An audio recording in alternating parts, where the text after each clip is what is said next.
मैंने इंग्लिश में तो हमेशा से पढ़ाई की थी, बट हिंदी का टच छूट चुका था क्योंकि आखिरी बार क्लास 10th में पढ़ी थी। तो कई लोग क्या करते हैं कि उस सब्जेक्ट को इग्नोर कर देते हैं और उस इग्नोरेंस के कारण लगभग 10-15% लोग अपना मेंस का अटेम्प्ट खो देते हैं। तो ट्राई करना है कि ये गलती ना की जाए। तो मैंने 12 + 4 16 जीएस की टेस्ट दिए होंगे आफ्टर प्रीलिम्स से पहले मैं 6-7 टेस्ट दिया था मेंस का, और प्लस ऑप्शनल के 8 टेस्ट मैं दिया था full length test after prelims. So this is something important for mains, that is to identify the right kind of resources and to understand to which extent you have to read for a certain topic. If I can remember, there was this Telegram channel called Hardworking Human. So that was by an IAS officer of 2018 or 19 batch. So the search content was also very helpful in terms of general inputs for mains also. मैंने एक चीज़ बहुत पहले ही decide कर ली थी कि quantity की बजाय मुझे क्वालिटी पे फोकस करना है। पहले मैं ये डिसाइड करूँ कि whether I am satisfied with it और not. If I am satisfied with the answer, then definitely examiner would be satisfied with my answer. That was my motto always. सबसे पहले सेल्फ बिलीफ बहुत ज़रूरी है मेरे लिए। उसके साथ साथ मैंने ये सोच लिया था इस बार कि मैं अपनी स्ट्रैटेजी खुद बनाऊँ। ये नहीं कि मैं किसी टॉपर की स्ट्रैटेजी ब्लाइंडली फॉलो करूँ या फिर मेरी उनके जैसे नहीं हो रही तो मैं घबरा जाऊँ। ऐसा मैंने सोच लिया था कि मैं खुद से ही अपनी स्ट्रैटेजी बनाऊँगी और उसमें खुद चेंजेस करूँगी। कि अपने ऊपर हमेशा भरोसा रखें कि आप कर लेंगे। सही स्ट्रैटेजी फॉलो करें, सबकी स्ट्रैटेजी सुनें, सबकी स्ट्रैटेजी में से जो आपके लिए काम करता है उसको चूज़ करें। ज़रूरी नहीं कि अगर किसी ने बताया कि सुबह उठ के पढ़ना है तो आप भी वही करें। मेरा पूरा का पूरा स्टडी शेड्यूल नाइट का रहता था। मैं दोपहर से शुरू करती थी 2 या 3 बजे से और मैं रात के 2-3 बजे तक पढ़ती थी। Thank you to DKT team. Delhi knowledge track is something that I used to binge watch जब पहले, even though when I had started full fledged preparation. The most authentic source of topper videos where it's too raw, unfiltered, and where people are extremely honest is Delhi Knowledge Track, and it has a compilation of almost all the toppers of across the years. So that's your one-step solution if you want to devise a strategy plan or get some inspiration or get some idea from. So thank you DKT to give this platform to share my strategy, and it felt surreal and it felt very satisfying to work with you. Thank you. जय हिंद सभी को। मेरा नाम आदित्य श्रीवास्तव है। मेरी all India rank 1 आई है इस बार UPSC CSE 2023 में। तो सबसे पहले आता है हमारा एसए का पेपर, जो कि सबसे ज़्यादा चैलेंजिंग और सबसे ज़्यादा वाइड रेंज प्रोड्यूस करता है मार्क्स में। तो उसमें मेरे पास थोड़ी सी हेल्प भी थी। लाइक मेरे पापा के एक दोस्त हैं जो कि who has been an avid reader, तो उनकी हेल्प ले करके, और उसके अलावा भी मेन प्रयास ये रहता था कि जो प्रीवियस टॉपर्स हैं उन लोग के पेपर्स मैं देखूं कि उन लोगों ने ऐसे किस प्रकार से लिखे थे और मेरे ऐसे और उनके ऐसे में क्या डिफरेंस है, क्या वो पॉइंटर्स हैं जो वो एक्स्ट्रा कवर कर रहे हैं जो कि मैं कवर नहीं कर पा रहा हूं। तो ये आप खुद से भी कर सकते हैं या अगर आपके पास कोई मेंटर है तो उनसे भी करवा सकते हैं। मेन जो चीज़ें आपको ध्यान रखनी है वो होती हैं वही मल्टी डायमेंशनैलिटी और उस पर्टिकुलर टॉपिक को आपको ब्रेक डाउन कैसे करना है। मल्टी डायमेंशनैलिटी में कई लोग वो पेस्टल वाली अप्रोच सजेस्ट करते थे, लेकिन फिलोसॉफिकल ऐसे हो, चाहे जैसे इस बार एक तो ऐसे GS टाइप का भी दिख रहा था जो चाहे फेमिनिज्म से रिलेटेड हो, चाहे आपका एजुकेशन से रिलेटेड हो, बट हमको उस चीज़ पे वो फोकस नहीं करना है। हमको ये ध्यान देना है कि जो हमारा ऐसे है उसका जो फ्लो है वो ऑर्गेनिक होना चाहिए, और इसलिए हमको उस ऐसे को ब्रेक भी उसी तरह ऑर्गेनिकली करना है कि जैसे एक पर्टिकुलर टॉपिक हमारे पास आया तो हमारे पास वही 5-6 जो क्वेश्चंस होते हैं why, where, how, when type के, उन क्वेश्चंस के अनुसार हमको ये टॉपिक को तोड़ करके और इसको सोचना है। जैसे कि मान लीजिए एक टॉपिक आया था कि ships do not sink because of water that is around them but because of water that is into them. तो अब इसके 2 पार्ट्स हैं, एक वाटर अराउंड देम और एक वाटर इनटू देम। तो अब हमको इसके सारे पहलू खोल करके देखने हैं पहले ब्रेनस्टॉर्मिंग के टाइम, जो हमने आधा घंटा ब्रेनस्टॉर्मिंग के लिए रिजर्व किया है, जो हर टॉपर सजेस्ट भी करता है। उसमें हमको ये ध्यान देना है कि कैसे हम इस टॉपिक्स को लिंक करेंगे। तो वाटर अराउंड देम का हम क्या मतलब निकालते हैं, वाटर इन देम का, इन द शिप का हम क्या मतलब निकालते हैं, कैसे वो पानी बाहर से अंदर जा रहा है, किस प्रकार हम उस पानी को रोक सकते हैं अंदर जाने से। पानी यहाँ पर जैसे नेगेटिविटी है या कोई भी और चैलेंजेस हैं तो उनको हम किस तरह अपने ऊपर हावी होने से रोक सकते हैं। इस तरह के सारे आपको डायमेंशंस पहले रफ में तैयार करने हैं और उसके बाद आप इनको जोड़िए कि ये किस लॉजिकल ऑर्डर में सही बैठेंगे अपने कंटेंट के अनुसार, और फिर उनको आप ऑर्गेनाइज करिए एक तरीके से कि इसके बाद मैं ये डायमेंशन टच करूंगा, इसके बाद ये करूंगा। टोटल अगर आपके पास 7-8 इस तरह के ब्रॉड डायमेंशंस बन गए क्वेश्चन वाइज कि ये क्वेश्चन मैंने एक लिया, इसको मैंने हैंडल किया depending on what ever information और थिंग्स यू हैव, और फिर उनको एक फ्लो में अरेंज कर लिया, तो आई थिंक कि आप 120 आराम से क्रॉस कर सकते हैं अगर आपने ढंग से ये चीज़ें कर ली। अब इसके बाद फ्लो के अलावा जो सेकंड इंपॉर्टेंट कंपोनेंट होता है एसए में, वो होता है आपके कंटेंट का। कंटेंट कई लोग क्या करते हैं कि सिर्फ जो जीएस वाला है वही सेम टू सेम इसमें भी यूज कर लेते हैं। अब इससे दिक्कत ये नहीं है कि आपका कंटेंट में कोई कमी है, इससे ये दिक्कत ये है कि जो कंटेंट आप लिख रहे हैं वही कंटेंट 1000 लोग और लिख रहे हैं, तो आपके कंटेंट में भी वो यूनिकनेस नहीं आ पाएगी। तो यहां पर सबसे बेस्ट तरीका होता है जो मैंने भी किया था कि मैं अपनी हॉबीज के थ्रू अपना कंटेंट जनरेट करता था। कि जैसे मान लीजिए मैंने एवोल्यूशन या डायनासोर्स के बारे में कुछ पढ़ा हुआ है ऑलरेडी, अब एक पर्टिकुलर टॉपिक आया जिस पे मेरे को दिख रहा है कि यहां पर मैं ये पर्टिकुलर इंफॉर्मेशन जो मेरे पास मेरे हॉबी की वजह से है वो मैं डाल सकता हूं। कि जैसे मान लीजिए फेमिनिज्म के बारे में हम सब जानते हैं, लेकिन उसके कॉन्ट्ररी एक मूवमेंट चला हुआ है यूएस में, मेंस राइट्स मूवमेंट। तो उस मेंस राइट मूवमेंट के बारे में बहुत कम लोग लिखेंगे, लेकिन आप वहां पर वो चीज इंक्लूड कर सकते हैं। तो इससे आपके ऐसे को एक नया डायमेंशन भी मिलेगा और एक यूनिकनेस भी मिलेगी। तो इस तरह की जो एक्स्ट्रा रीडिंग आपने की हुई है उसको जरूर इस्तेमाल करना है आपको एस्से में। भले ही आपके जीएस के सारे पॉलिटी हिस्ट्री वाला डायमेंशन कवर होना हो, लेकिन इन चीजों पे जरूर आपको टच करना है। ये मेरा फंडामेंटल रहता था और इसको मैंने रिलीजियसली फॉलो किया था। इन दोनों तरीके से अगर आपने टाइम मैनेजमेंट के साथ रफ ड्राफ्ट ढंग से बना लिया, फ्लो ढंग से सेट कर लिया और कंटेंट में अपने एटलीस्ट 15-20% यूनिकनेस डाल दी, तो I think 120 should be easily gettable in essay. मैं ये कह सकता हूं क्योंकि अभी ऑल्दो मार्कशीट नहीं आई है, बट पिछले अटेम्प्ट में मेरे 132 थे एसे में, which was a decent score. तो इसलिए आई थिंक कि एसे में मेरे को आइडिया था। अब हम चलते हैं अपने अगले पेपर की तरफ। तो अगला पेपर आता है आपका GS1, जिसमें आता है हिस्ट्री, सोसाइटी और ज्योग्राफी। ये 3 ब्रॉड चीज़ें हैं। अब हिस्ट्री में जो आपने प्रीलिम्स के लिए बुक्स पढ़ी हुई हैं, चाहे स्पेक्ट्रम हो चाहे एनसीईआरटी हो, उन सबको तो आपको देखना ही है। अब मैंने एक काम जो एक्स्ट्रा शुरू किया था वो ये था कि मान लीजिए आपके पास आपने अभ्यास लगा हुआ है पिछले साल का, या कोई भी और टेस्ट सीरीज लगाई हुई है, तो उन टेस्ट सीरीज के जो आंसर्स थे वो अब आपके लिए कंटेंट की तरह काम कर सकते हैं। खासकर ज्योग्राफी में मैंने ये चीज़ काफ़ी ज़्यादा इस्तेमाल की थी और हिस्ट्री में भी ये चीज़ काफ़ी इस्तेमाल की जा सकती है।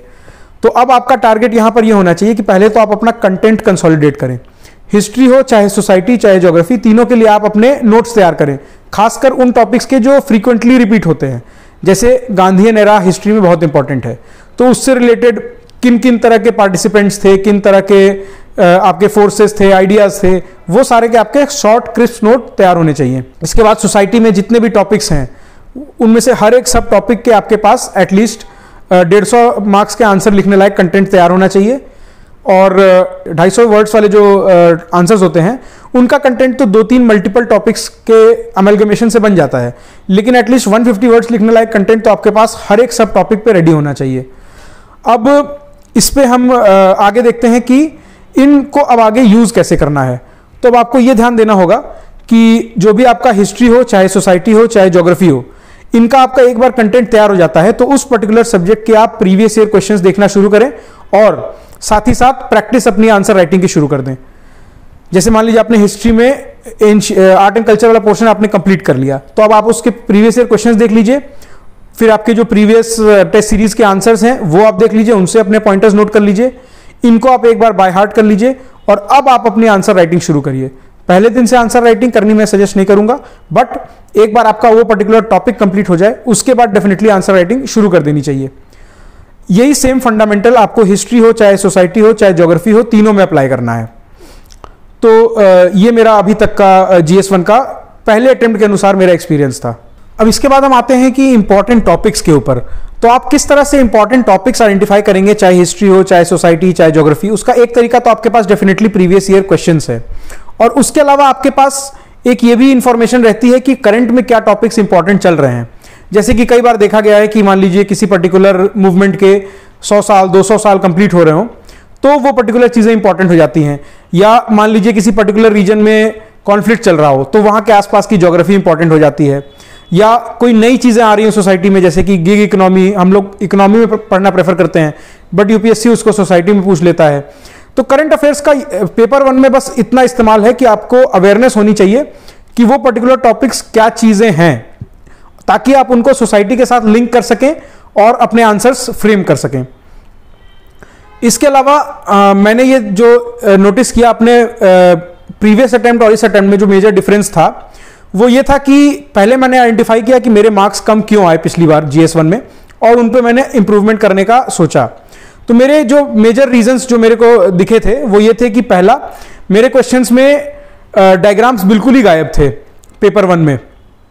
तो आपको रैंडमली डायग्राम्स नहीं बनाने हैं कि हर क्वेश्चन में एक डायग्राम होना ही चाहिए, ये मेरा एम नहीं था। लेकिन ये एम था कि जहां पर कोई भी डायग्राम मेरे को आता है और फिट बैठ रहा है उसको डेफिनेटली डालना है।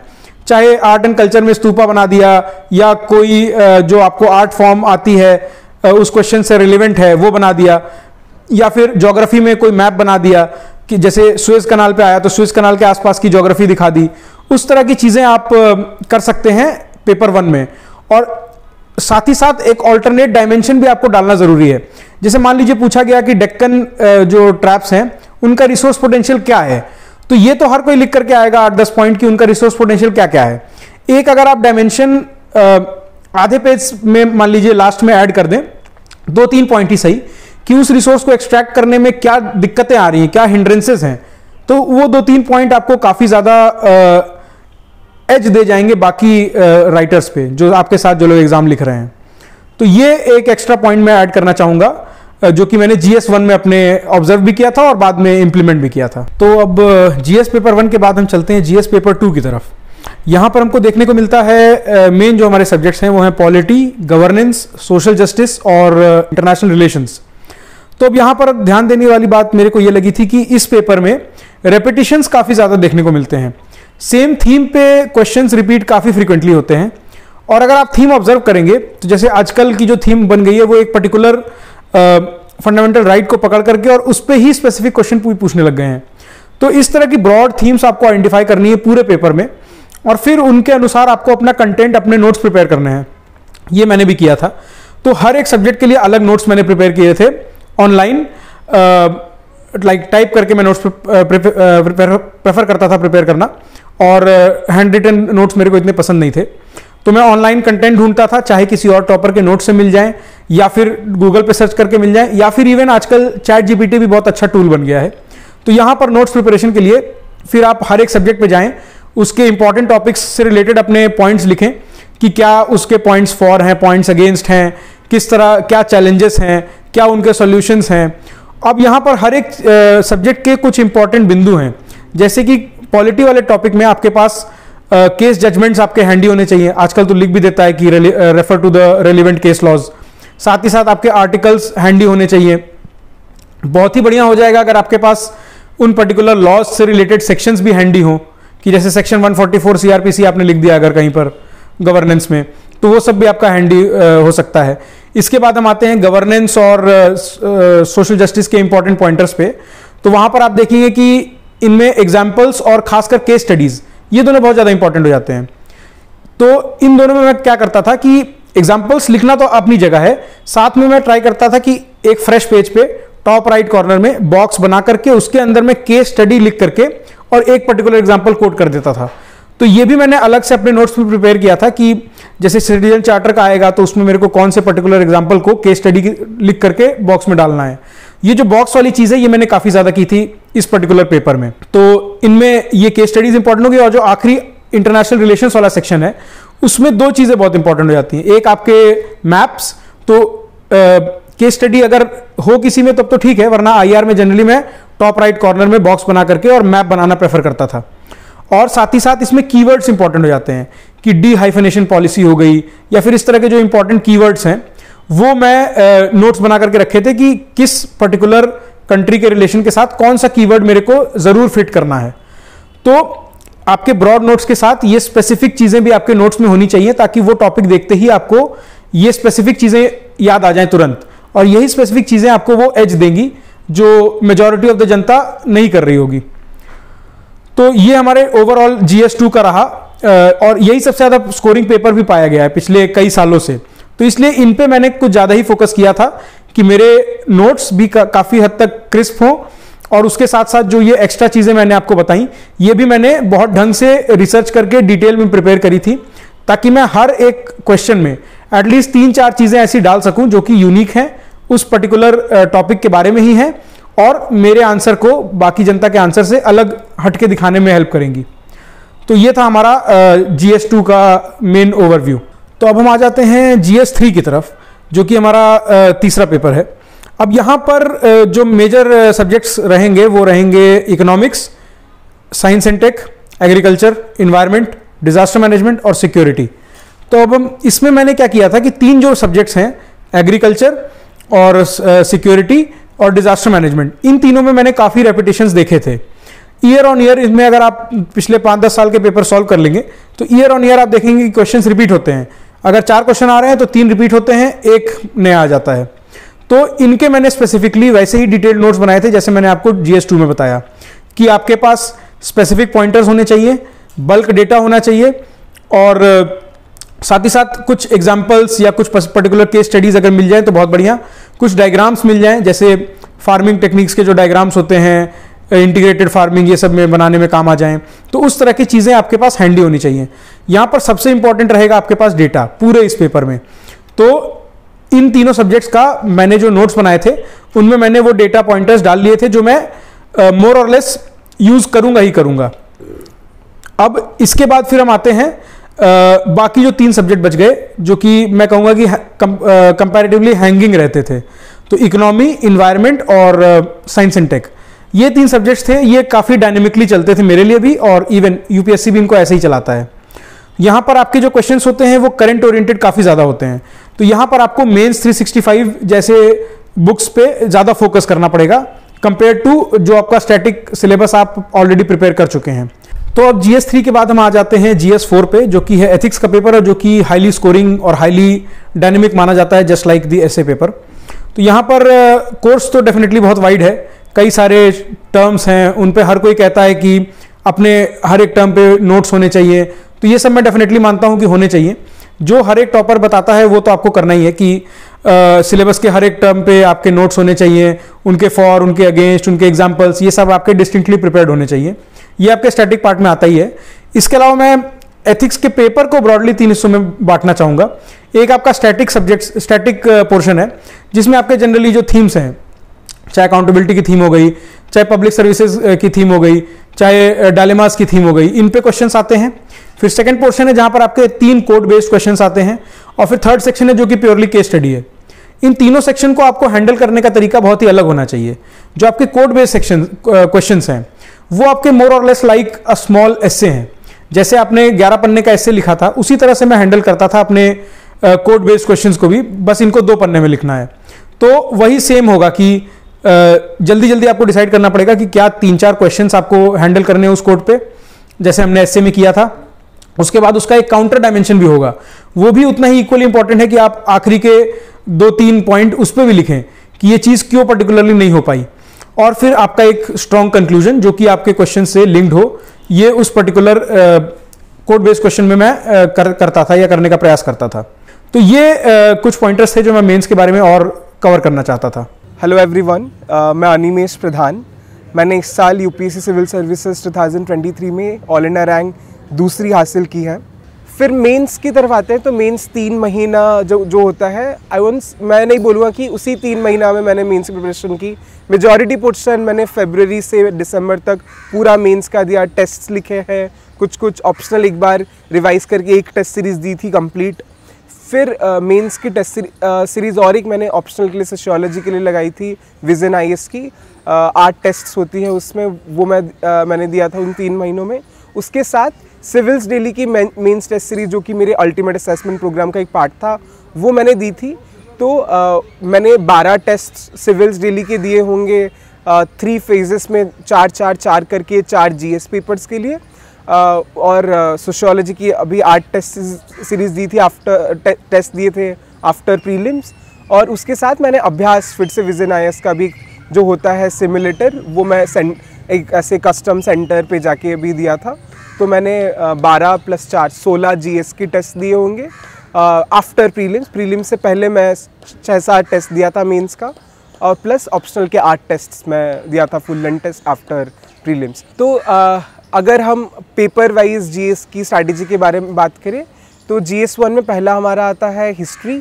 तो मेरी सोर्सेस सेम ही थी जो मैंने बताई, एंशिएंट, मेडिवल, मॉडर्न के लिए। वर्ल्ड हिस्ट्री के लिए मैंने प्रतीक सर की फ्री वीडियोस होती है यूट्यूब पे, तो वो देखी थी एक बार, उनसे थोड़ा बहुत नोट्स बना लिया था ताकि ऐसा अगर बहुत इजी क्वेश्चन आ जाए तो मेरा छूट ना जाए। प्रतीक नायक सर अनअकैडमी में पढ़ाते हैं, बट मैंने अनअकैडमी के पोर्टल पे जाके नहीं पढ़ा था। वो बहुत साल पुराने वीडियोज़ है वर्ल्ड हिस्ट्री के, जो कि यूट्यूब पे मुन्नाल पटेल जो इकोनॉमी के हैं फैकल्टी, तो उनके यूट्यूब चैनल्स पे अवेलेबल है, तो वो मैंने रेफ़र की थी प्रतीक सर के लेक्चर्स।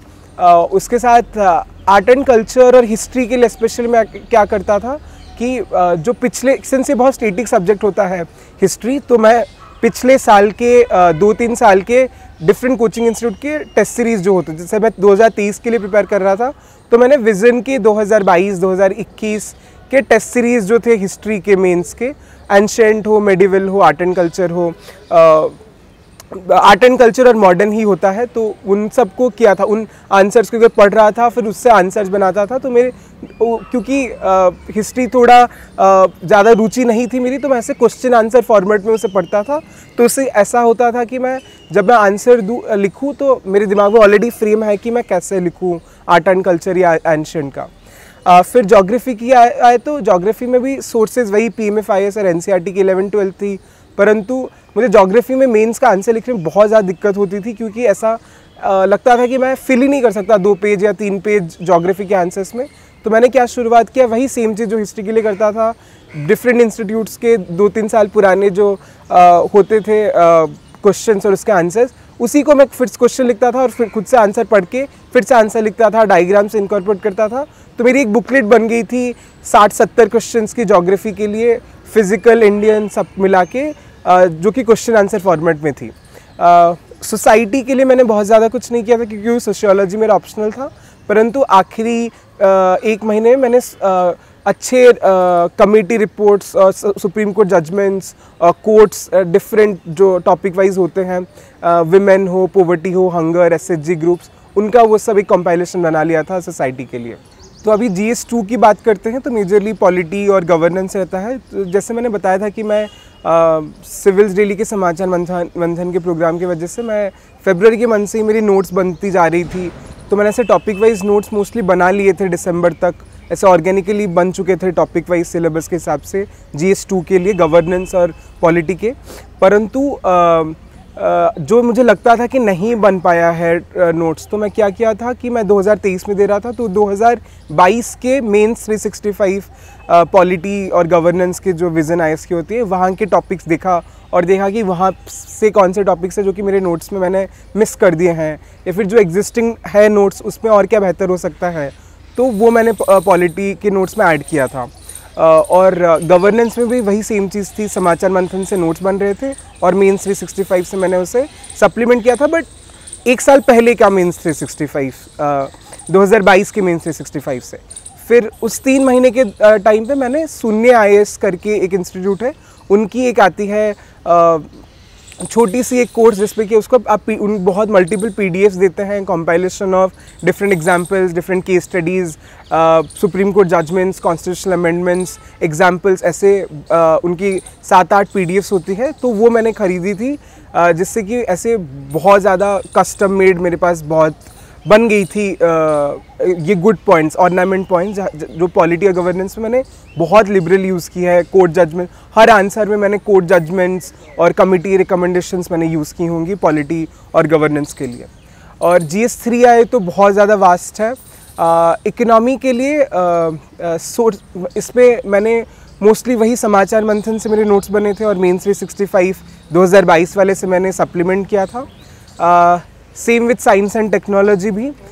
डिज़ास्टर मैनेजमेंट से मैंने विजन IAS की बुकलेट आती है, उससे अपने नोट्स बनाए थे, और जो मेंस 365 होता है 2022 का, उससे मैंने सप्लीमेंट किया था। इंटरनल सिक्योरिटी भी मैंने वही सेम चीज़ की थी। इसके अलावा GS3 में एनवायरनमेंट से भी PMFIS से कुछ कंटेंट और समाचार मंथन से कुछ कंटेंट और मेंस 365 से कंटेंट से मैं अपने नोट्स बनाता था। तो मेरे नोट्स किसी बुक या फिर किसी कोचिंग मटेरियल से मैं डायरेक्ट नहीं बनाता था। मैं ऐसे सोचता था कि मुझे ये टॉपिक्स है सिलेबस में, इन हर टॉपिक के मेरे पास 1 पेज या 2 पेज का नोट्स होना चाहिए। तो उनको देख के मैं इन सोर्सेज को सर्च करता था कि सबसे बेस्ट चीज़ें क्या है, या फिर उनको मिला जुला के मैं अपने हैंड रिटन नोट्स बनाता था हर सब्जेक्ट के लिए, पूरे GS और सोशियोलॉजी ऑप्शनल के लिए भी। परंतु जब इसी 3 महीने के टाइम पे मैंने बहुत बिल्डअप किया कंटेंट, हर टॉपिक के ऊपर एक कोट हो या फिर कोई कमेटी रिकमेंडेशन हो, कोई सुप्रीम कोर्ट जजमेंट हो, कोई आर्टिकल रिलेटेड हो, फिर कोई केस स्टडी हो, गुड एग्जाम्पल हो, ब्यूरोक्रेट्स का कुछ एग्जाम्पल, एक कुछ गवर्नमेंट इनिशिएटिव हो, SDG गोल्स हो, तो ये सब ऑर्नामेंटेशन ये 3 महीनों में मैंने की। ये value additions through various sources, जैसे शून्य IAS हो या फिर उसी साल का मेंस 365 हो, या फिर ऐसे ही गूगल सर्च करके कि case studies around SHGs, case studies around pressure groups, ऐसे गूगल का या फिर फ्री इंटरनेट से जो रिसोर्सेज मिलते थे उससे काफ़ी मैंने यूज़ किया। फिर GS4 एथिक्स के लिए मैं कोई ऐसा बुक स्पेशली नहीं पढ़ा था। जब शुरुआत के दौरान मैंने कोई एक बुक पढ़ी होगी जो अभी मुझे याद नहीं आ रही, मैं कमेंट सेक्शन में ऐड कर दूंगा, परंतु बट मैंने बेसिक रीडिंग की थी ताकि जानने के लिए क्या है। फिर मुझे पता चल गया था इट्स मोर लाइक आपको कितना आप एक्सप्रेस कर सकते हैं, आप ज़्यादा स्ट्रक्चर कर सकते हैं दैन द एक्चुअल कंटेंट। फिर मैंने वही सेम चीज़ एथिक्स के लिए भी की, टॉपिक वाइज मैं गूगल करता था, फिर UPSC सर्च कीवर्ड लगा देता था, फिर उससे जो मल्टीपल सोर्सेज आती थी 2-3 टैब एक साथ खोल देता था, फिर उनसे एक मटेरियल बिल्डअप कर देता था। ये पॉइंट रहता था कि सिंस मैंने तब तक सोशियोलॉजी पढ़ चुका था तो मुझे ये था कि थोड़ा एकेडमिक बनाना है एथिक्स को भी। तो मेरे नोट्स पे जैसे यूजुअली लोग सिर्फ डेफिनेशन एग्जाम्पल्स लिखते थे, तो मैंने भी सारे टॉपिक का अपना डेफिनेशन और examples, best case study, supreme court judgments, GS के कंटेंट के साथ साथ थोड़ा एकेडमिक पॉइंट ऑफ व्यू के लिए थोड़े फिलोसफर्स के point of views, different schools of philosophy her content में मैं कैसे ला पाऊँ, वो भी मेरी कोशिश रहती थी ताकि थोड़ा मोर एनरिच्ड है और एथिक्स का पेपर थोड़ा मोर लगे कि एकेडमिक है, नॉट इन कि मैं ऐसे ही सिर्फ कॉमन सेंस से लिख रहा हूँ। तो ये मेरी एथिक्स के लिए कोशिश रहती थी। और एथिक्स में भी यही था कि टाइम मैनेजमेंट बहुत इशू है, केस स्टडीज़ और जो यूजुअल 10 मार्क के क्वेश्चंस होते हैं, तो मैंने वही बहुत ज़्यादा टेस्ट सीरीज़ दी थी। और मेरी राइटिंग प्रैक्टिस काफ़ी बन चुकी थी क्योंकि हर हफ्ते मैं मिनी टेस्ट लिखता था समाचार मंथन की वजह से, तो राइटिंग प्रैक्टिस मेरी काफ़ी लास्ट तक भी काफ़ी अच्छी थी, तो वो एक दिक्कत मुझे नहीं हुई अंत के टाइम पे। तो एथिक्स में मेरा ये स्ट्रैटेजी था। और ऐसे की बात करें तो ऐसे मैं थोड़ा लेट शुरू किया, थोड़ा ओवर कॉन्फिडेंट था कि मैं लिख लूँगा, परंतु जब मैं 1-2 ऐसे पहले लिखा तो पता चला कि बहुत इनकोहेरेंट लिख रहा हूँ, कहीं भी कुछ भी लिख रहा हूँ, फ्लो अच्छा नहीं है। तो उसके बाद मैं क्या किया कि जो अपलोडेड होती है डिफरेंट कोचिंग इंस्टीट्यूट्स पे प्रीवियस ईयर टॉपर्स के ऐसे कॉपीज़, हर रोज़ 1-2 कॉपीज़ पढ़ता था, या फिर जब भी बोर होता था तो उनको पढ़ता था। और उनके कॉपी से जो भी बेहतर एक पैराग्राफ होता था या फिर कोई एग्जाम्पल होती थी या फिर एक अच्छा पैराग्राफ लिखा होता था, यूज़ ऑफ गुड एलिट्रेशन या फिगर ऑफ स्पीच, फिर वे ऑफ राइटिंग जो अच्छा लगा, उनके स्नैपशॉट लेके मैं अपने एक डिजिटल नोटबुक पे कंपाइलेशन बना दिया था। ऐसी बहुत ज़्यादा टॉपर्स की ऐसे नोटबुक्स मैंने पढ़ी थी और उनसे बहुत ज़्यादा ऐसे कंपाइलेशंस बन चुकी थी। फिर उसके अलावा मैंने एक स्लीपी क्लासेस की एक वीडियो आई थी शेखर सर की, जो उनके को फाउंडर है।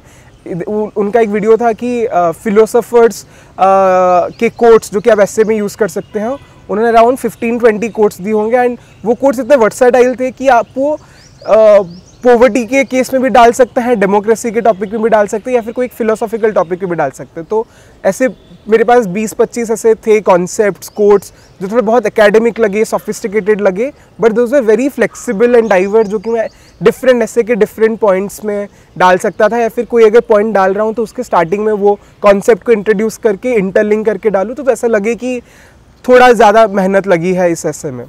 तो बट मैंने ऐसे बहुत उसी टाइम पे 3 महीने के टाइम पे मैं लिखा, अराउंड 9-10 टेस्ट लिखे होंगे मैंने ऐसे के, अपार्ट फ्रॉम जो कि मैं कोचिंग के थ्रू इवैल्यूएट करवाता था, मैं अपने दोस्तों को भी से इवैल्यूएट करवाता था जो कि UPSC से उनका कोई भी नाता नहीं है, ताकि वो मुझे एक फ्रेश पर्सपेक्टिव दे सके कि वो बोर तो नहीं हो रहे, या फिर उनको कोई ऐसा प्री कॉन्सेप्ट नोशन ना हो। तो इससे भी मेरे दोस्त जो होते थे वो पढ़ते थे और मुझे फीडबैक देते थे एंड वो भी हेल्पफुल होता था मुझे. Hello everyone, I'm Ananya. I've secured All India Rank 3 in this year's UPSC Civil Services examination. Now let us go on to mains. Mains is rightly considered as the most important stage of examination considering its weightage in the overall marking at the end of the examination process. For mains, regarding the sources, I would say apart from the sources that have been referred to for prelims, the standard books, the reference books or whatever, I think there are few other resources that might help you in preparing good notes for mains. For instance, I refer to Topper Notes a lot. To mention, Dhatri Reddy ma'am's notes and Rushikesh Reddy sir's notes were extremely important for me in various subjects, whether it is in GS2, whether it is in GS3. I used their notes extensively to make my own notes.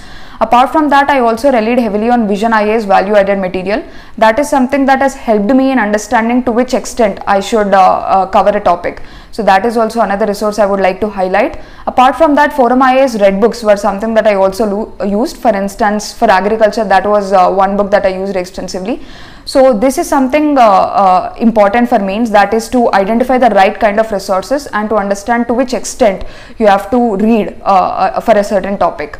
Apart from that, I would say another extreme important thing for mains is to have that sort of revision, because mains is all about forming that interlinkages across the subjects and applying yourself on the day of examination to bring about a good answer.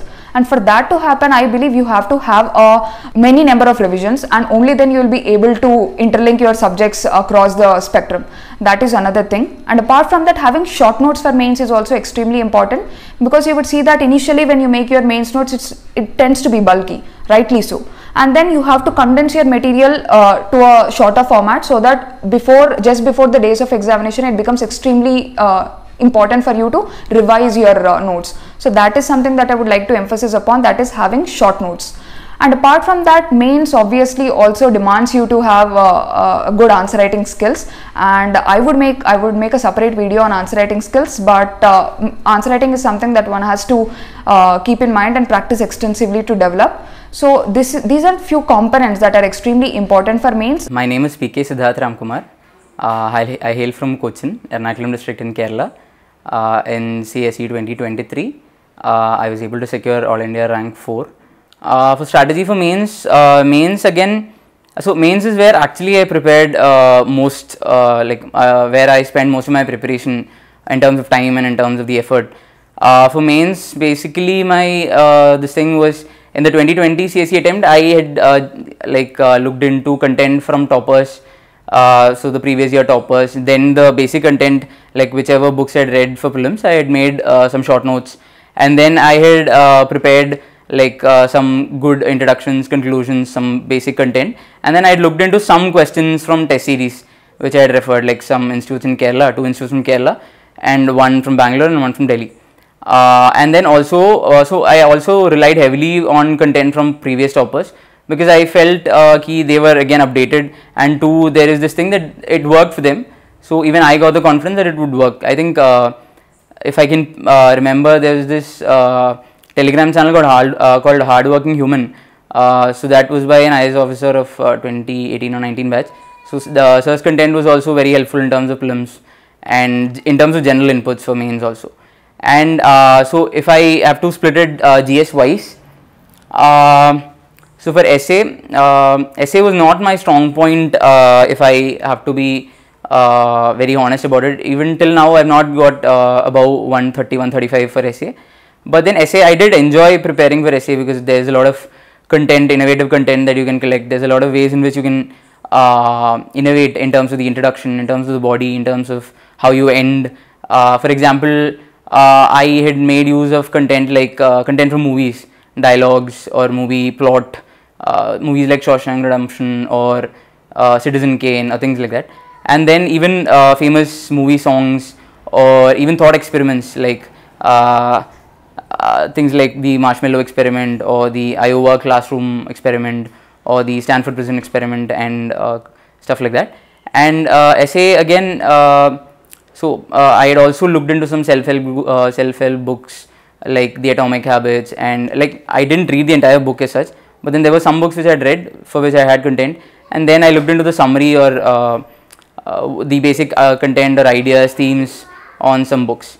And then for essay, I did look into some content from, I think, Mudit Jain sir's videos and Hardworking Human, that's hers videos also. So toppers content, and then some innovative content that I made on myself from pop preferences and things that I like. For example, content from cricket, or so there's this, so like there are some interesting lines, interesting things which you can quote.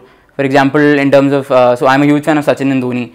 So you can, so I did take a lot of anecdotes or famous things that they did, like in terms of Sachin's humility, Sachin's ethics, in terms of Dhoni's work ethics. Like I think there was this thing where he had a daughter, and there was this famous statement that was there that he was on national duty and he chose to play for India, and then so things like that, which was very inspiring and also which could be used in essay ethics, stuff like that. And then if I go come to GS1. GS1 geography, I looked into only 11th and 12th NCERT, but for mains again I prepared separately in terms of, so my focus was more on PYQ. So there was this triangle of PYQ, previous year questions, syllabus areas which were specifically referred in the main syllabus, and thirdly current affairs, if there are any major areas like river linking or anything, any major issue that is happening in terms of the GS1 syllabus, be it culture, be it geography, be it history. So mostly for GS1 current things, if at all they come, it will be mostly related to geography.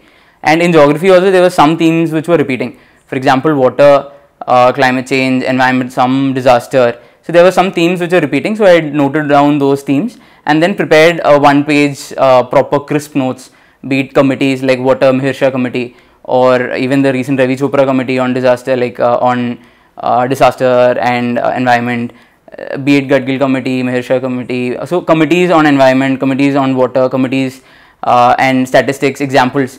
Like if I am talking about climate change, I would use content like how the Pallikarnai wetland in Tamil Nadu, that was encroached, and how which airport came in which place, and how that probably affected the floods and all that there. So connecting different reasons, connecting the causes, effects with examples to the topics in the syllabus and in the major areas that came in the previous year questions. And in GS1, and also I did take some content from columns that came in The Hindu and Indian Express, because most of the authors that were writing columns in those newspapers were very reputed, very famous. So I did even quote some of the thinkers, some of the people who wrote in the columns. And there was some interesting content, be it in terms of the introduction, catchy introductions, catchy conclusions. Like there was an article by UN Chief which had some very interesting, very thought-provoking statements which could be used, which were used in the essays, ethics, etc. And even in GS1, especially in GS1, because it was related to climate change, water, etc. And in terms of history, again, my basic content was from Spectrum. I had made short notes like the names of leaders, names of the events, and some content which was only for prelims, but then I thought I'll just quote them. For example, I had one half page or one quarter of a page note on police, on army, on civil service reforms, like which are the committees, which are the major things that happened, things like Sanders Commission, things like all the committees, all the major events, all the major leaders, all the major themes, ideologies, things like that came in history. And then I did take some interesting content from books, like there were some books which were quoted in the Spectrum itself, and then there were some books like Shashi Tharoor sir's book, or any Ramachandra Guha sir's book, or some famous book that came later. If there were any major ideas or any major diagram or something like that, I did take content from that. For example, in modern India, I remember I had a diagram, like I did make a list of diagrams, and one particular diagram was how the per capita GDP of India and Britain changed from 1600 to 2022. So it changed from for India it changed from 200 to about $2,000 to $3,000 per capita, while, if I am not wrong, while for Britain it changed from below India's 200, from 150 or about to more than 30-40,000. So, and the point where it converged, there were many factors like the Industrial Revolution, like colonialism, there were factors like that. So using the existing content to the statistics, to the graphs and themes which are prepared separately. So that was something I did for history, and also some content from current affairs, like connecting, for example, the this was mostly mostly in the notes, and I used only those which came in the questions. For example, there was Janjatia Divas in news, and there were some events like Birsa Munda, Lord Birsa Munda in the history notes. So I connected both if there was a question on tribes that was asked, or things like that. So that was for history, and then I prepared some interesting introductions, conclusions, and also even statistics, like be it like the education, what was the status of education in 1600 to 1800 when British left in 1947, and what is the status now. And for example, I think there was one hospital per 350 miles square or something while British rule was at its peak. But after that, after British left, how the conditions changed. So there were statistics, there were content that was all. So basically my point was to use content that was there with everybody else, and then embellish it with facts, with committees, with diagrams, with graphs, with content from any books, references, etc. And then for culture, again, basic book was Nitin Singhania sir's book on art and culture. I made short notes, so the whole culture thing was about 15-20 pages. Basically my idea was that if there's a 10 marker, I need just 10 points. I need just basic theme, like frame on how, if there's a question on architecture, I would have a frame like form, function, structure, or material, things like that. If it is literature, there will be again a structure. So I had made a structure, and for every major theme in literature or architecture, I had some few points. So that was it about literature, architecture. I had made some notes, and then again some embellishments in terms of I had quoted some thinkers. So there was a book by Kapila Vatsyayan ma'am, like Heritage of Indian Art, and then circles and squares of Indian art. So some book, if I think the name is correct. So basically there was some interesting content that I could get from those books, like how like there were some points which are common to Indian art, like how there is the concept of the center and the different wheels emanating from the center. Like Indian art in general, be it mosque, be it stupa, be it any Indian temple, there was the idea that at the center there is the quest for liberation, or there is the quest for, there is the search. So there were some themes which were common for Indian art, and there were some things like Sarvam Sarvotmagam, or which basically meant that the whole was bigger than the parts. So there were some themes, underlying themes which were common, which could be commonly used for every major aspect of Indian art. Again, in terms of dance, there were so content from Kapila Vatsyayan ma'am's books. Even though I didn't read it fully, I did quickly scan and take some content, and I read some articles on the same. And then content from news things, what Ministry of Culture did, year in review or stuff like that. And then in terms of society, I again made 1-page notes on all major areas, be it communalism, be it regionalism, be it all the major themes in society. And then one thing that helped me in society was that my optional was anthropology, so I did take thinkers, content, themes, and content from my optional stuff. And so that was about GS1.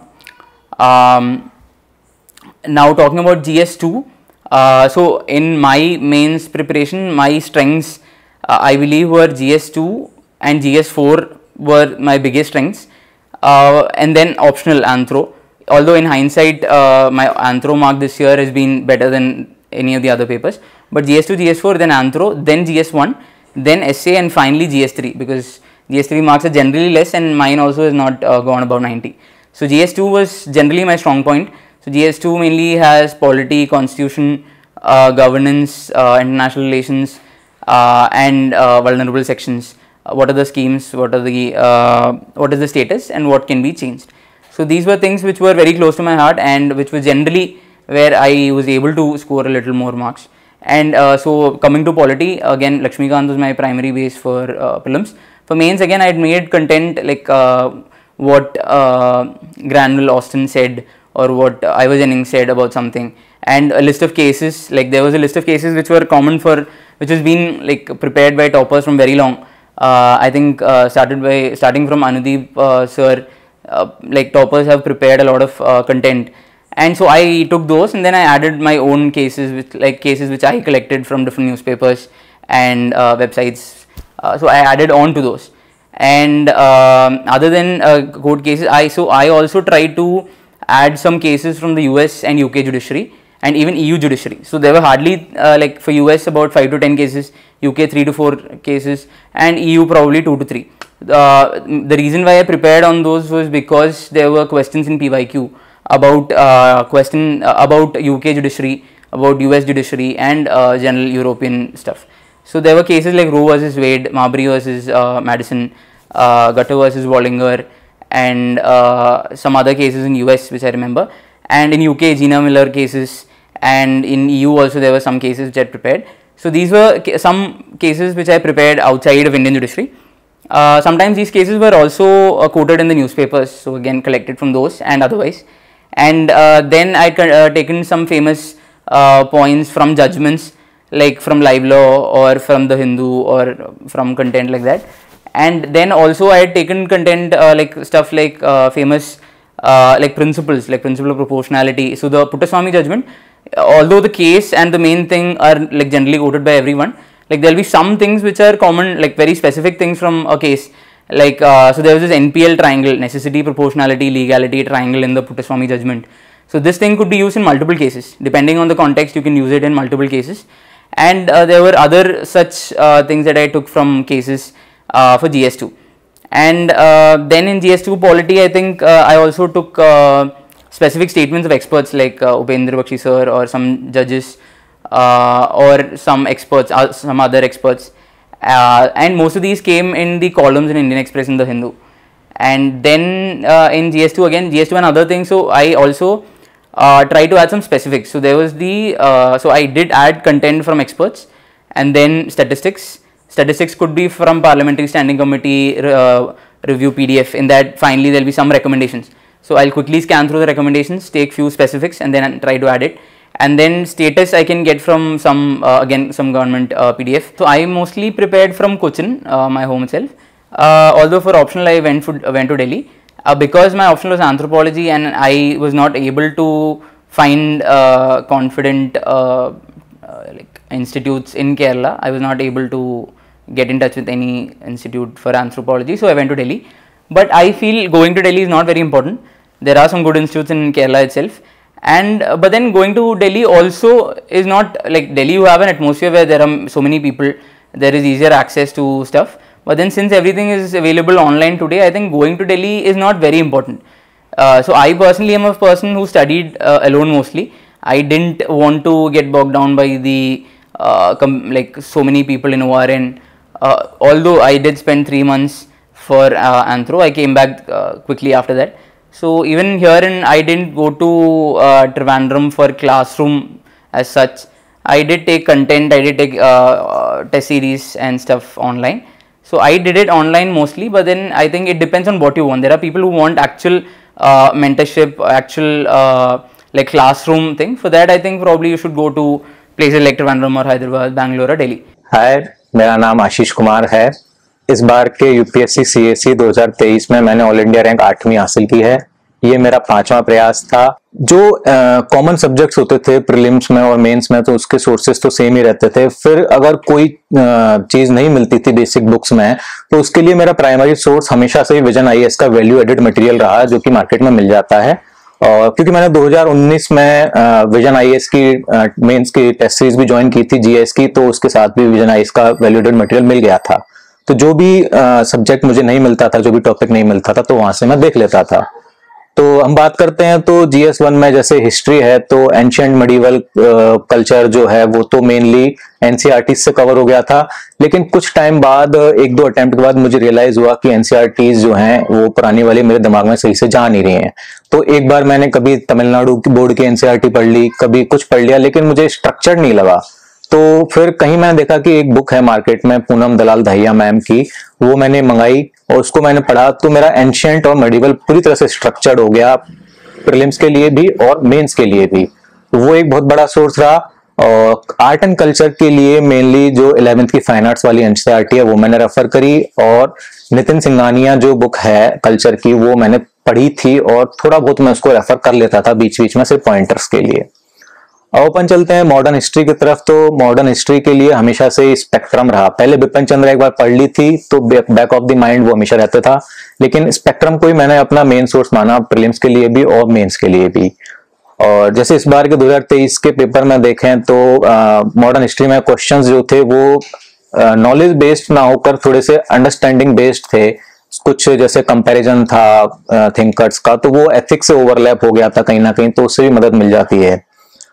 फिर हम world history की बात करते हैं तो world history के लिए मैंने एनसीईआरटीज पर रिलाई किया पहले तो, लेकिन फिर जब स्ट्रक्चर नहीं बना तो विजन आईएएस के वैल्यूएटेड मटेरियल जो नोट्स मिल जाते हैं वर्ल्ड हिस्ट्री के, वो मैंने पढ़े और उनसे अच्छी पकड़ मेरे को मिल गई।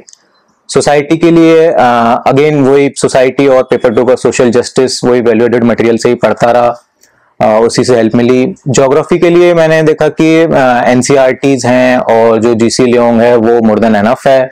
फिर जो कंसेप्ट जैसे मैंने बताया रत्नांजलि सोलंकी मैम के जो फ्री मटेरियल से मैंने ले लिए थे, और भी यूट्यूब पे फ्री वीडियोस मिल जाते हैं, कोई टॉपिक समझ में नहीं आता है तो वहां से समझा, नोट्स बनाए मैंने और वो ही काम आए। तो ये मेरा GS1 का सारा रिसोर्स बेस रहा। GS2 की तरफ हम जाते हैं तो पॉलिटी में लक्ष्मीकांत क्योंकि मेंस में ज्यादा काम नहीं आती है, क्योंकि जैसे कि इस बार हमने देखा यूपीएससी ने अब सुप्रीम कोर्ट केसेस की तरफ रुझान ज्यादा कर लिया है कि हर क्वेश्चन में आपको वैल्यू ऐड करनी पड़ेगी। तो इस चीज में मुझे 2 चीजें काम आई, जैसे कि बाजार में मुझे शुभ्रा मैम के नोट्स मिल गए थे पॉलिटी के, तो वो मैंने पढ़े। और इस बार मैंने प्रीलिम्स के बाद एक चीज करी थी, मैंने फोरम आईएएस में दिपिन सर की करंट अफेयर्स की क्लासेस ज्वाइन करी थी। तो वो मेनली GS2 और GS3 की क्लासेस होती हैं करंट, लेकिन उनमें करंट जो है हमेशा ही स्टैटिक से कॉम्प्लीमेंटेड होता है कि पहले सर स्टैटिक पढ़ाते हैं, थोड़ा सा बैकग्राउंड देते हैं, फिर करंट पढ़ाते हैं। तो पॉलिटी में, आईआर में, सिक्योरिटी में, इकोनॉमी में, सब में जो है वो उनका रहा योगदान, बहुत योगदान रहा दिपिन सर का। तो पॉलिटी के लिए जैसे स्पेशली उनके क्लासेस होती थी तो वो सारे डॉक्ट्राइंस हैं, सारे जो भी सुप्रीम कोर्ट केसेस हैं डिटेल्स में बताते थे, तो उनसे बहुत मदद मिली पॉलिटी में। गवर्नेंस के लिए क्योंकि कोई सोर्स मिलता नहीं तो वही फिर से मैंने विजन आईएएस का वैल्यूएटेड मटेरियल ही पढ़ा था और उसी को रखा था लास्ट तक। सोशल जस्टिस सोसाइटी के साथ ही कवर हो गया, स्पेशल पढ़ने की कोई जरूरत पड़ी नहीं। फिर करंट अफेयर्स में दिपिन सर ने करा ही दिया था, सोसाइटी और सोशल जस्टिस के करंट वाले टॉपिक्स वहां से वो हो गया था।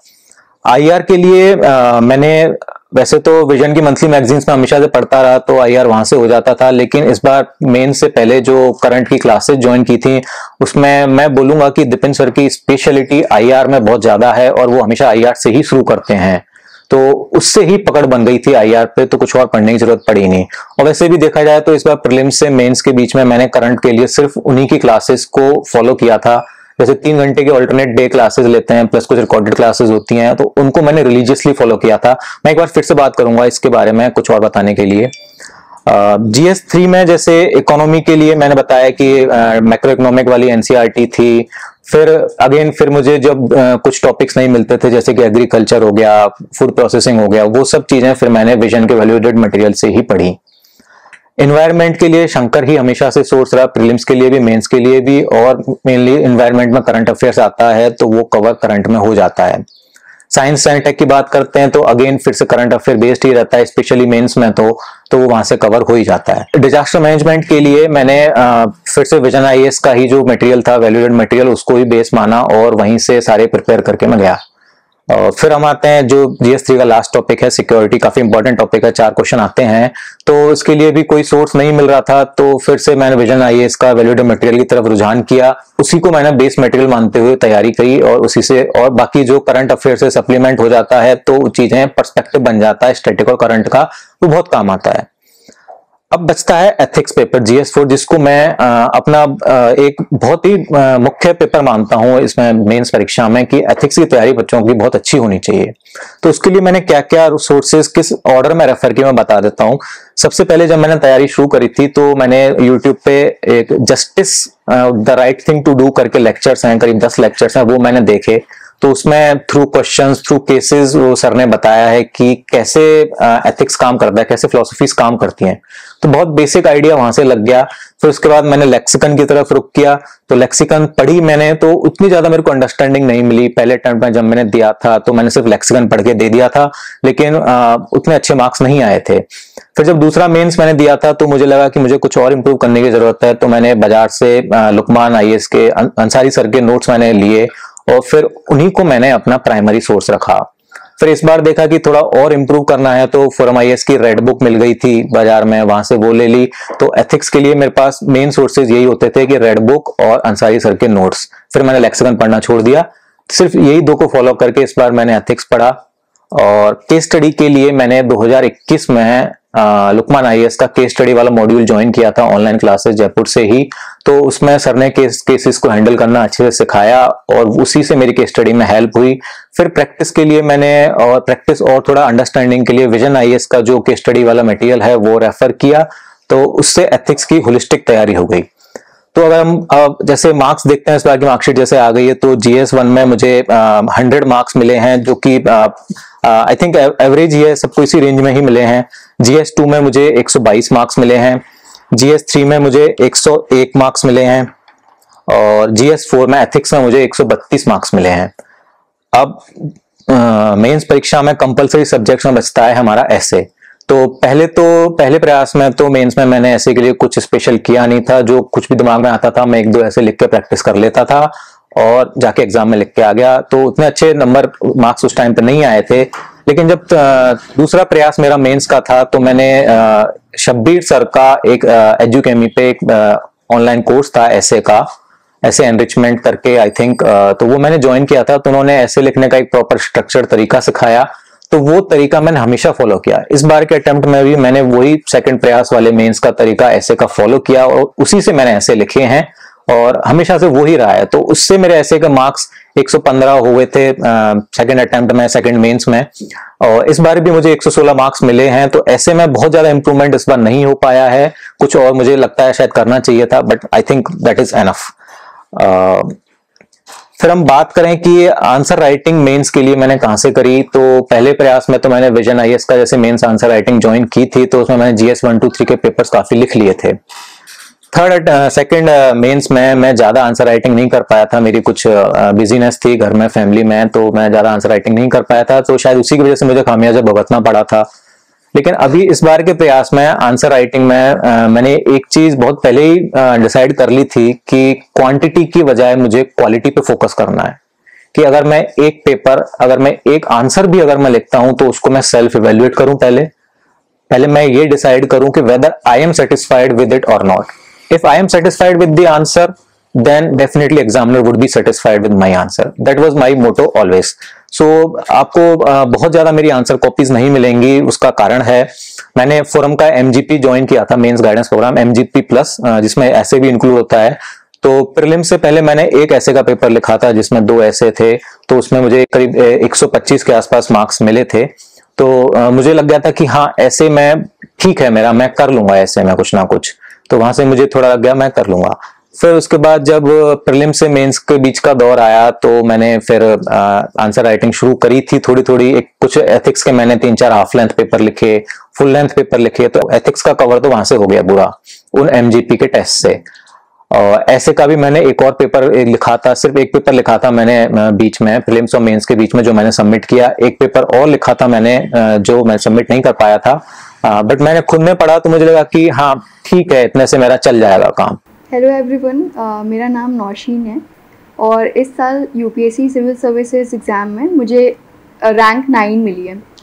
ये मेरा 4th अटेम्प्ट था और आज मैं DKT के मीडियम से मैं आपको अपनी स्ट्रैटेजी बताना चाहूँगी। As far as mains strategy is concerned, for GS1 I made syllabus terms wise notes. For example, for geography जो भी उसमें दिए हुए हैं टर्म्स, तो उसको गूगल करके कहीं से उसके नोट्स बना लिए। और बाकी जो मुझे टॉपर्स के भी जो नोट्स मिलते थे, फॉर एग्जांपल सोसाइटी के लिए मैंने श्रुति शर्मा रैंक 1 जो AIR 2021 में था जिनका, उनके नोट्स यूज़ किए। और इसके साथ साथ अगर GS2 की बात करें, तो उसके लिए मैंने पॉलिटी वाले सेक्शन के लिए पूरी श्रुति शर्मा के नोट्स यूज़ किए, और उसके साथ साथ मैं न्यूज़पेपर के डेली नोट्स बनाती थी और उसको जो टॉपिक वाइज सेक्शंस है उसमें ऐड करते जाते थे। जैसे फॉर एग्जांपल अगर केरला के फिस्कल फेडरलिज्म का इशू चल रहा है, तो उसको उस सेक्शन में ऐड करना है, फेडरलिज्म वाले सेक्शन में।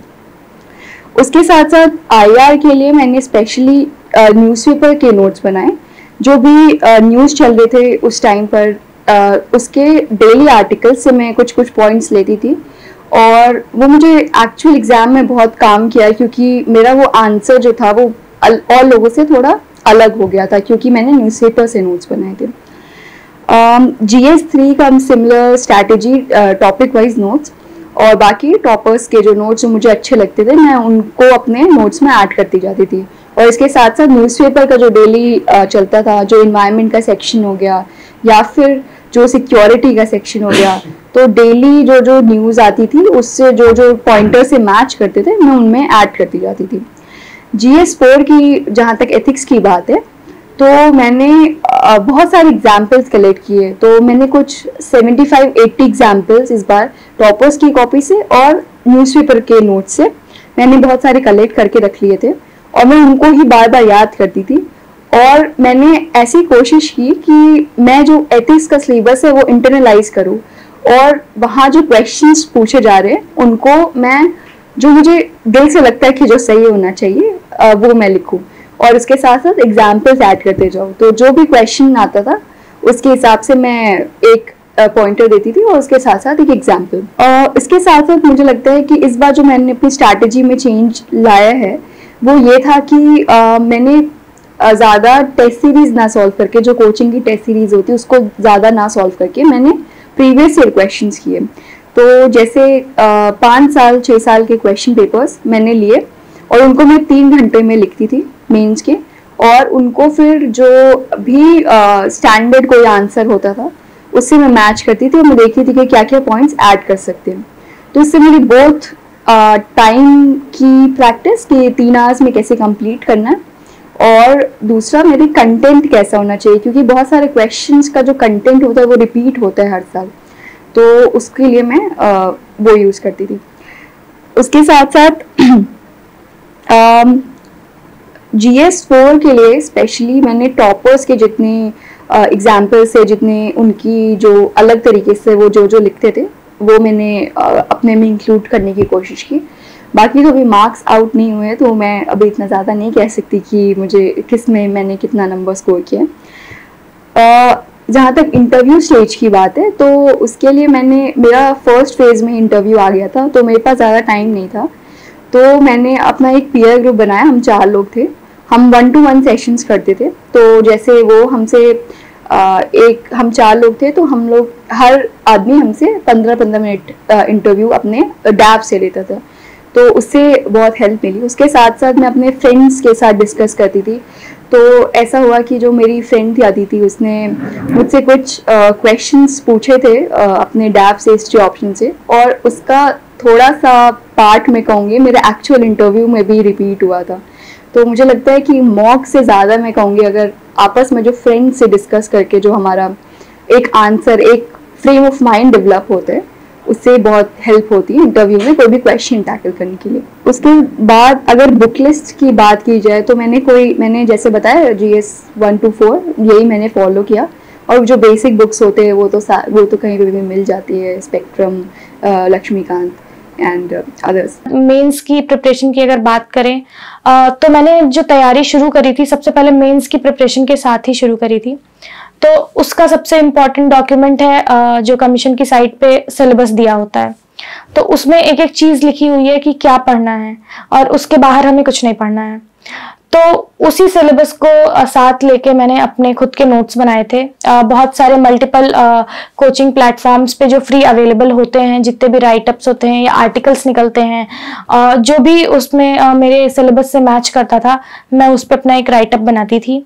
उसमें एग्जाम्पल्स लिखती थी, डेटास कलेक्ट करती थी और बहुत सारे फैक्ट्स कलेक्ट करती थी, ये सब करती थी। तो इस तरीके से मैंने मेंस का एक तरीके से कंसोलिडेटेड जो अपना मटेरियल होता है वो मैंने खुद से बनाया था। कुछ टॉपिक्स जैसे कि international relations, defence, security, disaster management, ये सब थोड़ा इनका करंट अफेयर्स की तरफ झुकाव ज़्यादा रहता है, तो हम इनको बेसिकली पूरा का पूरा करंट अफेयर्स से कर सकते हैं। मैंने इंटरनेशनल रिलेशन, सिक्योरिटी, डिफेंस, ये सब पूरा का पूरा मैं करंट अफेयर्स पर ही रिलाइट थी। बाकी सारी चीज़ों का मैंने नोट्स बनाया था, बट इनका भी जो है मैंने इनका मोस्टली जो बुकलेट्स होती हैं करंट अफेयर्स की, किसी भी कोचिंग की हो गई, विजन की या फिर दृष्टि की, जिस भी मीडियम से हैं, उसमें मैं शॉर्ट एंड क्रिस्प करके लिख लेती थी। मेंस का जो मेन इम्पॉर्टेंट थिंग है वो ये है कि सिलेबस कंप्लीट करना। जितना भी टॉपिक आपको दिया हुआ है बहुत ही कंसाइजली, बहुत ही क्लियर वर्ड्स में दिया हुआ है सिलेबस में, उसको पढ़ें। सिलेबस को बाय हार्ट याद करें कि GS1 में क्या क्या है, हिस्ट्री, ज्योग्राफी वगैरह। मोस्टली GS1 का हिस्ट्री, ज्योग्राफी हमारा प्रीलिम्स से कवर हो जाता है, बट कुछ कुछ एनालिटिकल क्वेश्चंस होते हैं जो, जैसे कि हम अगर प्रीवियस ईयर क्वेश्चंस पेपर देखें तो हमें वो पता चल जाएगा कि किस तरीके से वही प्रीलिम्स के ही मटेरियल को उठा के वो मेंस का क्वेश्चन पूछ सकते हैं। एक बार हमारा अगर खत्म हो जाता है सिलेबस तो उसके बाद फिर हमको आंसर राइटिंग शुरू कर देनी चाहिए। सिलेबस कंप्लीट किए बिना मुझे लगता है कि आंसर राइटिंग करना बहुत जल्दबाजी होती है, क्योंकि उससे क्या होता है कि मार्क्स कम आते हैं, फिर सेल्फ डाउट बढ़ने लगता है। तो आप कुछ अगर टॉपिक देख रहे हैं कोई एक पर्टिकुलर, जैसे कि अगर आप इंटरनेशनल रिलेशंस का पेपर देना चाहते हैं तो कम से कम वो एक पूरा आप प्रिपेयर कर लें, या फिर अगर आप हिस्ट्री का पेपर देना चाहते हैं तो हिस्ट्री आप पूरा पहले अच्छे से एक बार कर लें, ताकि आप एटलीस्ट क्वेश्चंस 8-10 क्वेश्चंस लिख सकें। तो टेस्ट सीरीज की इसमें भी बहुत ही ज़्यादा महत्वपूर्ण भूमिका रही है। तो टेस्ट सीरीज मैंने जिन जिन कोचिंग्स के लिए थे, विजन IAS का लिया था मैंने टेस्ट सीरीज, तो उसमें भी यही था कि मैं टेस्ट देती थी अगर उनका जो शेड्यूल होता था उस हिसाब से। अगर उनका हिस्ट्री का टेस्ट पहला है तो मैं कोशिश करती थी कि मैं उसी सीक्वेंस में अपने सब्जेक्ट्स निपटाते चलूं। तो हिस्ट्री पढ़ के हिस्ट्री का टेस्ट दे दिया, पॉलिटी पढ़ के पॉलिटी का टेस्ट दे दिया, तो उस तरीके से करती थी मैं। जो आंसर राइटिंग होती है उसके लिए यही सलाह देना चाहूँगी एस्पिरेंट्स को कि आंसर राइटिंग हमको प्रैक्टिस से आती है। अगर हम प्रैक्टिस नहीं कर रहे हैं तो सिर्फ टॉपर्स की कॉपीज देखने से भी नहीं हो पाता है। मैंने भी टॉपर्स की कॉपीज को देख के और बहुत सारा उनको देखकर उनके तरीके से, उनके स्ट्रक्चर से लिखने की प्रैक्टिस की। जैसे कि मैंने कुछ कॉपीज में देखा था जिसमें बहुत ही शॉर्ट पॉइंट्स में लिखते थे, हेडिंग को बॉक्स में कर देते थे। तो ये सब छोटी छोटी चीजें मैंने नोटिस करी कि हम कर सकते हैं अपनी कॉपी में, तो ये मैंने करा था।